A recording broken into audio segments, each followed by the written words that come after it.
अस्सलाम वालेकुम नाज़रीन हमारे सिरा HRJDO न्यूज़ ऐं मां आहियां वज़ीर ख़बर शामिल कयूं था सकरंड मां। सकरंड लॻे सिंधु दरिया जे कप ते ॻोठ दंग में सैयद गफ़ूर शाह जे मेले में सैयद अब्बास अली शाह, सैयद यूसुफ शाह माड़ी जलबाणी ऐं सैयद गुल शाह जे ताउन सां मेले में ढगनि जे शौक़ीन हाजी फैज़ मोहम्मद उन्नड़ पारां ढगनि जी हर ते डोड़ जो मुक़ाबलो थी गुज़रियो। वधीक ॾिसूं था HRJDO न्यूज़ जे रिपोर्टर दिलदार चांडियो जी हीअ रिपोर्ट।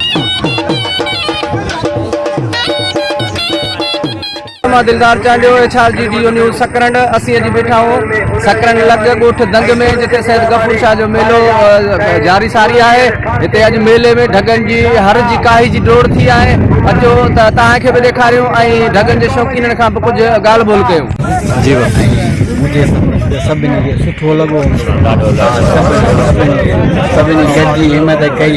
असांजो माशाल्लाह नओं मेलो आहे, इंशाअल्लाह ताला बि शुरूआत थी आहे, अॻिते हली थोरो वधाईंदासीं।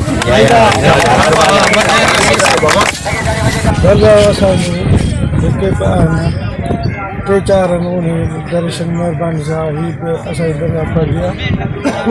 गप्पे हमल लायो तो सैयद गफ़ूर शाह, अमीर शाह, गुलाम नबी शाह दोस्त जेके आहिनि उनजी वॾी वॾी महिरबानी। जी इलाइक़े वारा जेके दोस्त मिट जेके बि ॿाहिरां आया सभिनी जूं वॾियूं वॾियूं महिरबानी, शुक्रिया अदा कयूं दरगाह जे तरफ़ां सभिनी जूं वॾी वॾी महिरबानी। इन संदनि खां पोइ हिते मेलो लॻो आहे, इन खां पोइ असीं हाजी फैज़ मोहम्मद उन्नड़ जा वॾा शुक्रगुज़ार आहियूं। पाण जेका ताल के सकरंद ज़िले पूरे सिंध जा हू सदर आहिनि ऐं असांजे हिन इश्क खे हिन शौक़ खे जेको आहे हिन वेस समाना जेको आहे ॼातो आहे सुञातो आहे ऐं माना मथे आंदो आहे।